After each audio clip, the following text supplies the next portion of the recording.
Welcome to Weekly Digest, where we highlight the works of ministers of government as they push the administration's development agenda.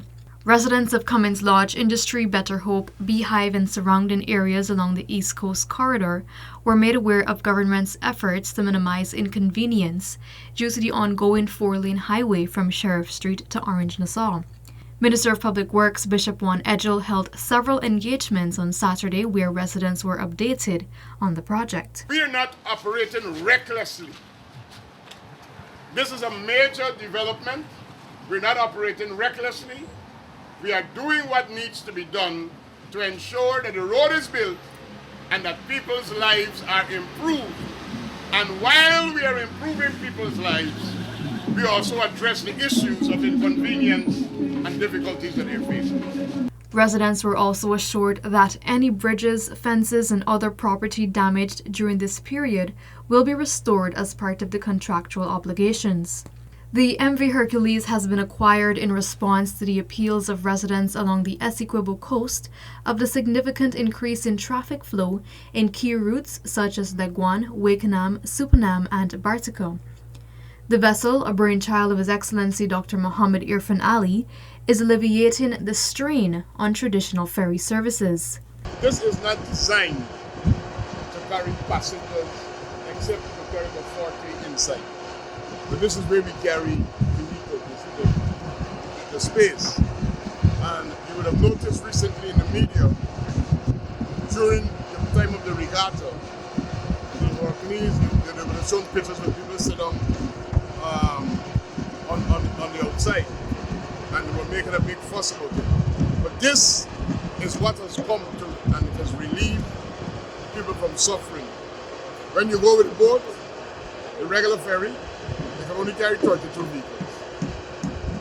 So when you pass 32 vehicles, you gotta wait for the next lane. With the Hercules, this is also sailing behind and making a big difference in the lives of people. As works continue on clearing the rubble from the collapsed roof of the Stabroek Market Wharf, government is satisfied with the pace of the 4 to 5 person manual operation. Minister of Home Affairs Robeson Ben, Minister of Local Government and Regional Development Sonia Parag, and Minister within the Ministry of Public Works Deodat Indar revisited the site for an update on these works. What is close to the riverside we'll put on the barge. What is close to the side we'll put here and move with trucks. So this operation will continue today. The wait is finally over for 1,500 Guyanese after receiving their house lots during the Ministry of Housing and Water first major Dream Realized Housing Drive for 2024. In a year and a half, we have completed over 107 2- and 3-bedroom houses on the west coast of Demerara. And as I speak, we have another 337 under construction within the Lenora-Edinburgh area.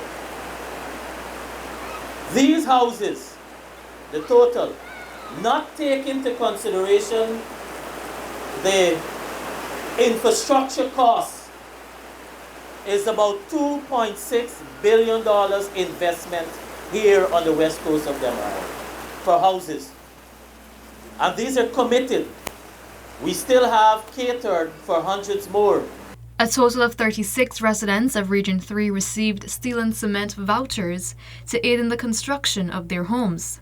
The distribution event took place in the compound of the Guyana Water Incorporated at Klein Powderin, West Bank, Demerara, Region 3. The aim is to ensure that people's lives are improved, that they have home ownership, that they have access to utilities, that they have access to jobs, and that they are overall economically empowered. That is the ultimate measure of the success of our government, I think. Giving people financial independence, giving them control and freedom over their own lives. Water is a vital commodity necessary for human existence. With its importance, Guyana aims to ensure every person has access to potable water by the year 2025. This is why a $1.3 billion water treatment plant is being constructed at Wales in Region 3. This facility will service 16,000 residents from Nimes to Wales when completed in November. it is about 60% completed. If you live in proximity to those areas, your complaint is the quality of the water that is coming through the taps. Or if you throw it on the wall or throw it on the concrete, it gives off that red stain. So all of that is things of the past. Attorney General and Minister of Legal Affairs Senior Counsel Anil Nandlal has assured that the relationship with oil giant ExxonMobil is not one-sided. The contractual relationship benefits Guyana and the foreign investor. It's governed by a contract, it's governed by licenses, it's governed by permits, and it's governed by the laws of Guyana.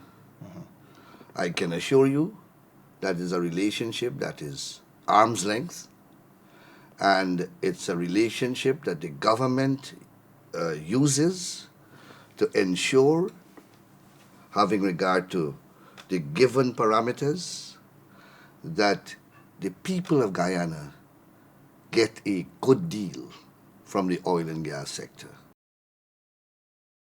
Guyana is supporting calls for a second international decade for people of African descent. This position was confirmed by Minister of Tourism, Industry and Commerce, Oni Jawalran, as she addressed delegates at the opening of the third session of the Permanent Forum on People of African Descent in Geneva, Switzerland. Regarding the call for a second international decade for people of African descent, we take note of the merits in that call and unreservedly support the extension of the decade.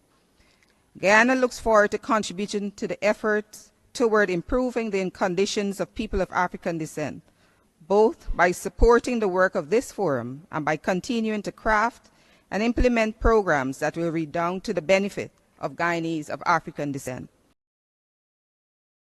Female entrepreneurs are being encouraged to break glass ceilings in the business sector by Minister of Human Services and Social Security, Dr. Vindya Prasad. This charge was made in anticipation of the 4th edition of We Lift, a platform that celebrates the innovation and strides that Guyanese businesswomen have made. It is really coming together in this unified way, creating a movement of women entrepreneurs and telling them not to limit themselves, so that when they succeed in one area, they must progress to the next step, because we want women to understand that they have opportunities equally. This has brought us to the end of this edition of Weekly Digest. For these and other government-related stories, do log on to our website at dpi.gov.gy and our social media platforms as well. Goodbye.